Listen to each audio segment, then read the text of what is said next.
In this video, we are going to learn the very intuitive yet ingenious principle of optimality attributed to Richard Bellman and also referred to as the principle of dynamic programming.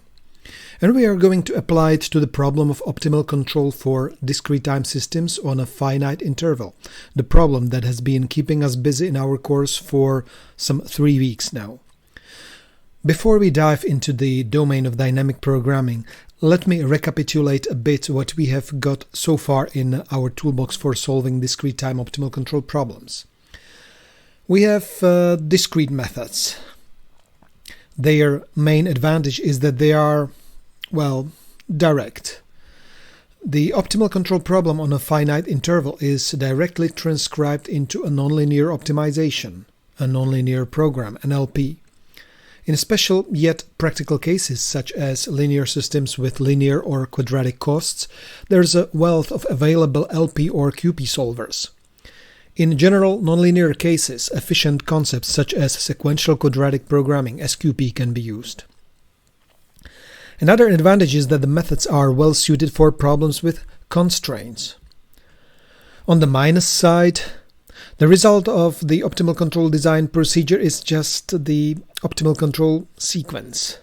It is an open-loop control strategy. Another and closely related minus is that this numerical optimization approach can only handle control problems on a finite time interval. The concept of receding horizon control, also known as model predictive control (MPC), which builds on top of the direct methods, removes those problems while increasing the complexity of the controller. The control is then essentially a real-time QP or NLP solver. Then we have indirect methods.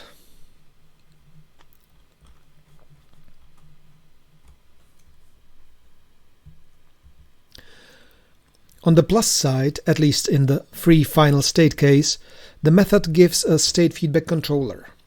The methodology also extends nicely to the infinite time interval case, that is, the situation in which the controller is expected to work indefinitely long. On the minus side, however elegant the theory based on the Riccati equations is, it cannot handle nonlinearities, including constraints on the control signals and state variables, or at least not easily. Finally, through this lecture we have dynamic programming. On the plus side, it can handle nonlinear systems easily. It actually loves constraints. It is in principle a feedback control strategy, and it lends itself to an extension to an infinite time interval.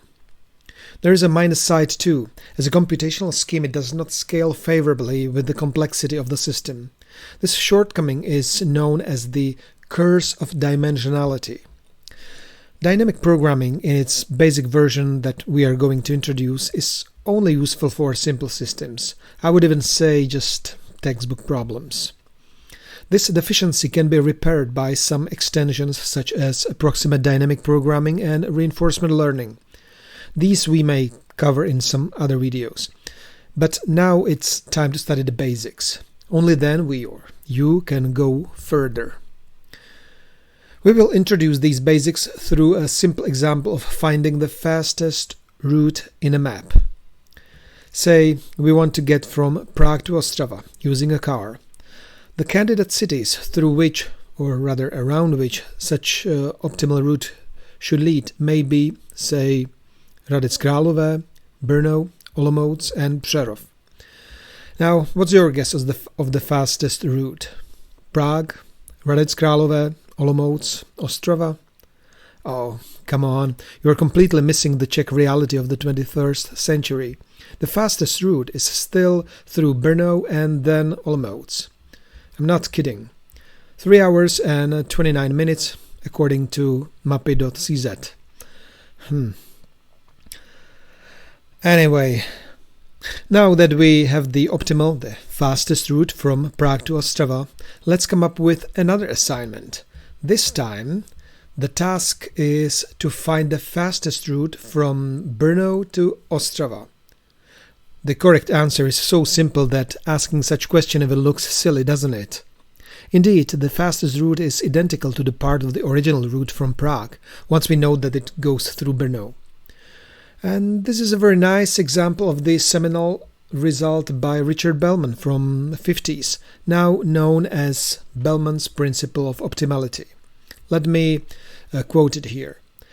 An optimal policy has the property that whatever the initial state and initial decisions are, the remaining decisions must constitute an optimal policy with regard to the state resulting from the first decision.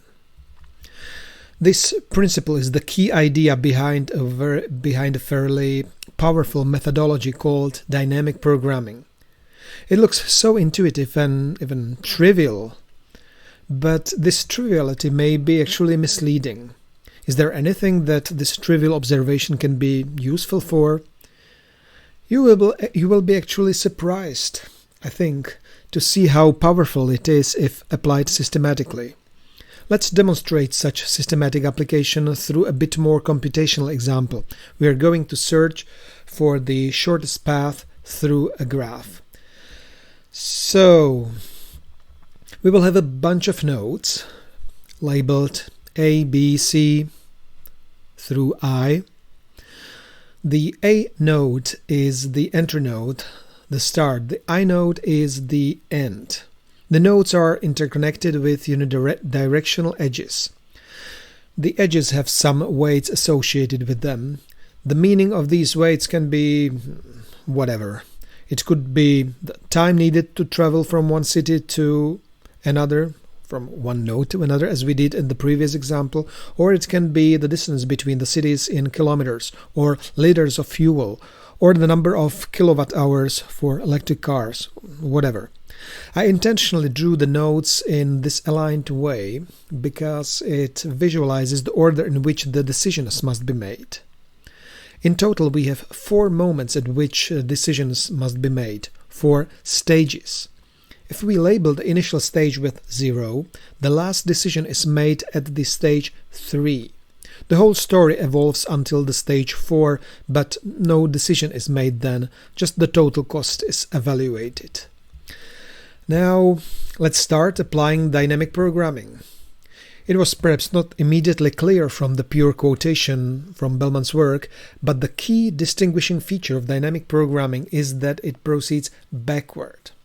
We start at the very final stage, the 4th one here. We evaluate the costs of all possible nodes. Well, just one in our example, but we will shortly see a motivation for being able to consider more. In this case, however, there's just one and its cost is, well, 0.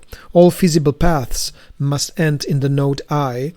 Therefore, the final node is not an optimization variable. It's fixed here, hence no reason for penalizing it in any way.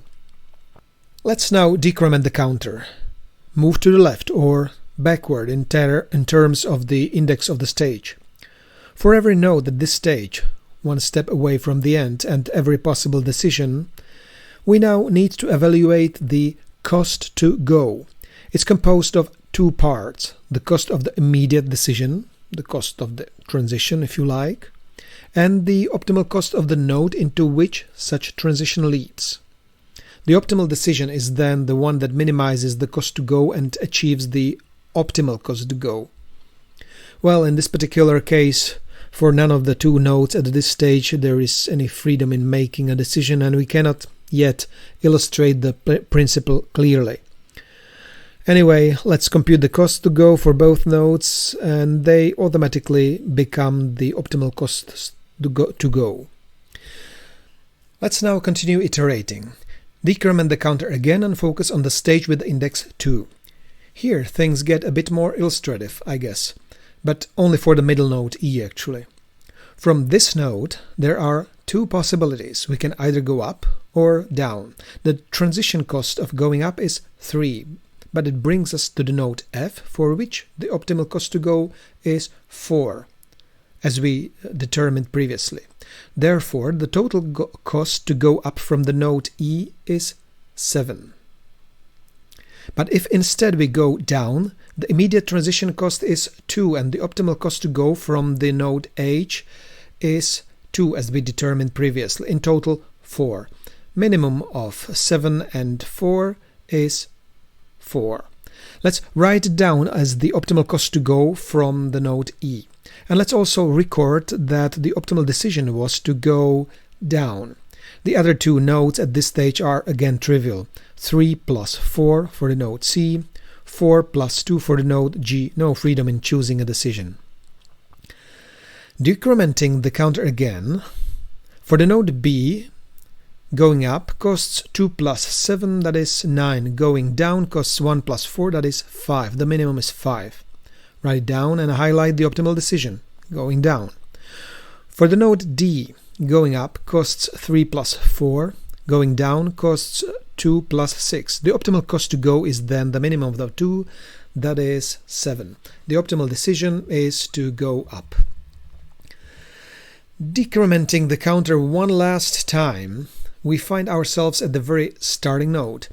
Two possible actions here. Going up, the cost to go is 3 plus 5, 8. Going down, the cost is 1 plus 7, 8 again.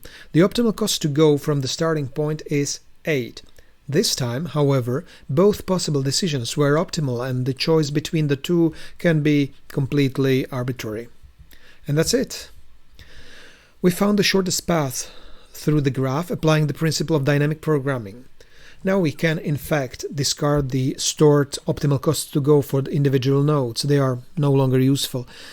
The final result is the sequence of decisions that we took at individual nodes. Starting at the node A, the optimal sequence is A, then B or D, then E, then H, then I.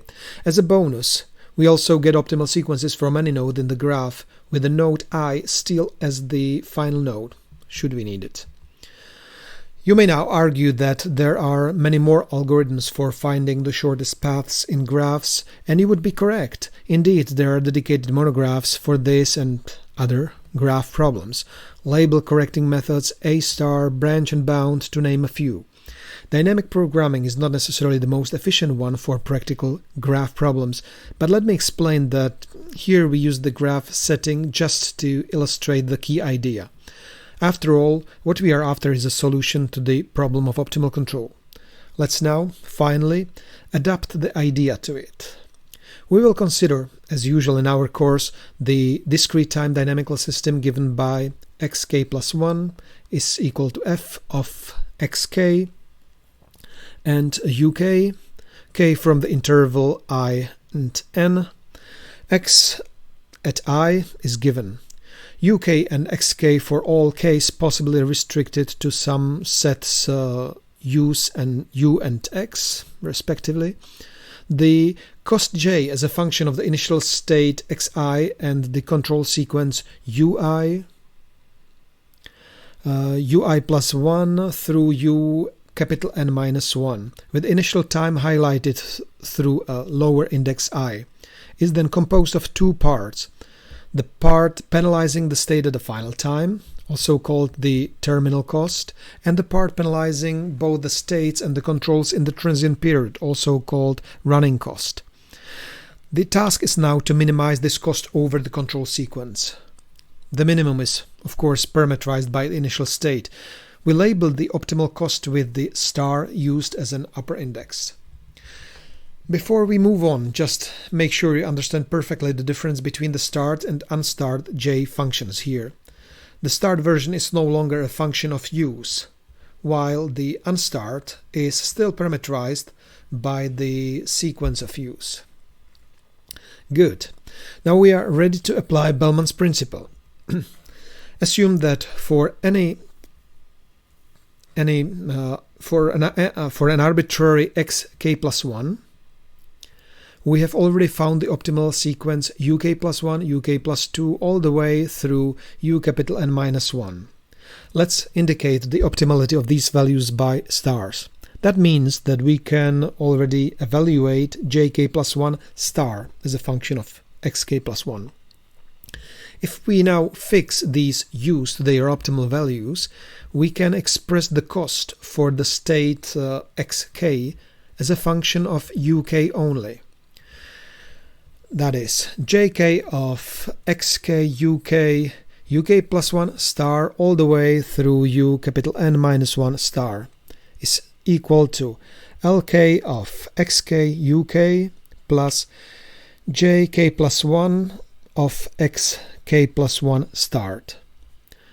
So far so good, nothing new revealed here.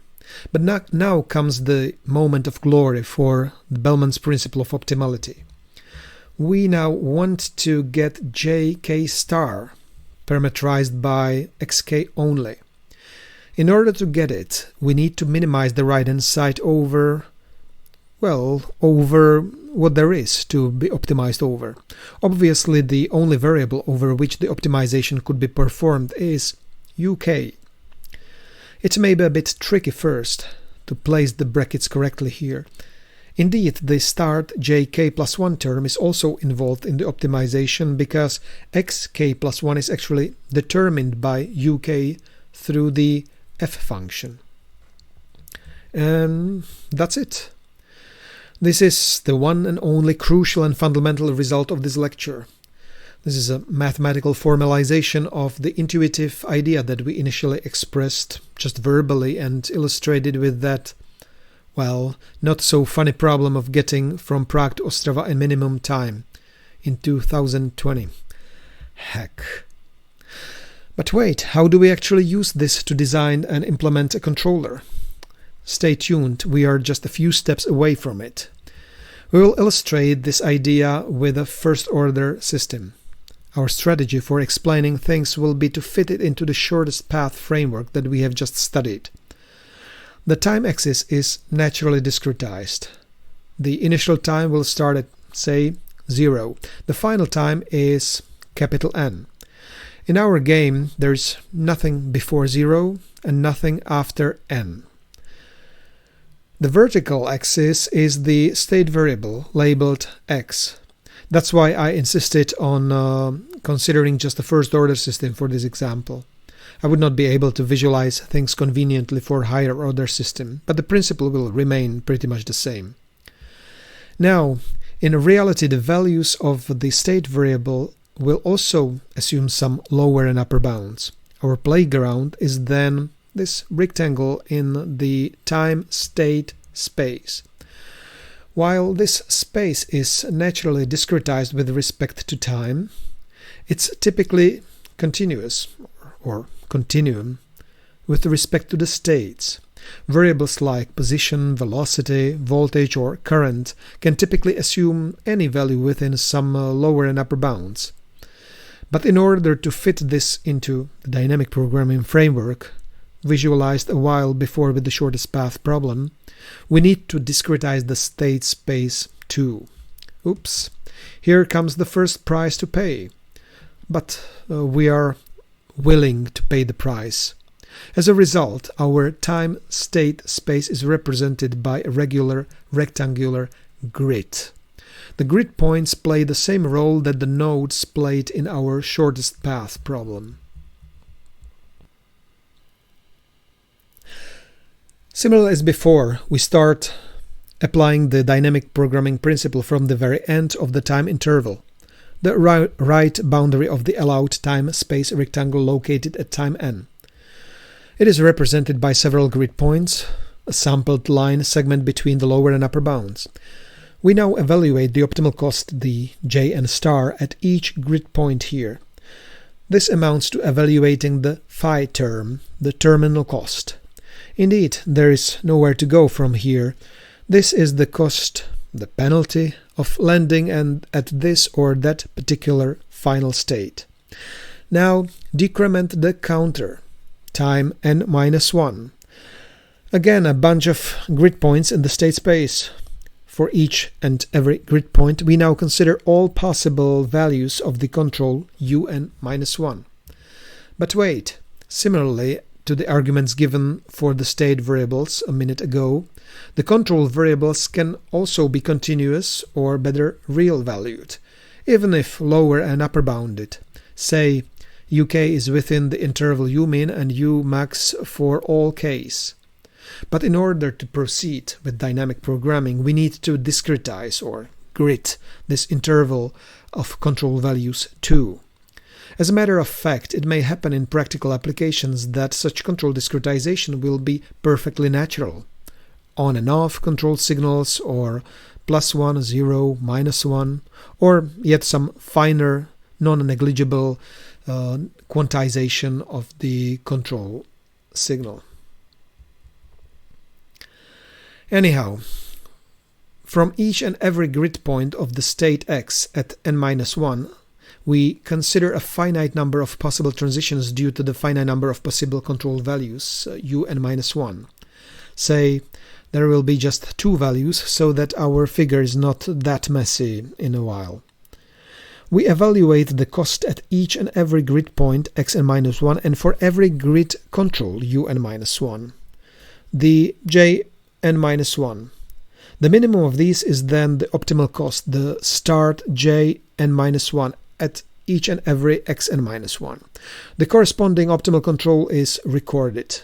We visualized it here graphically using a thick line.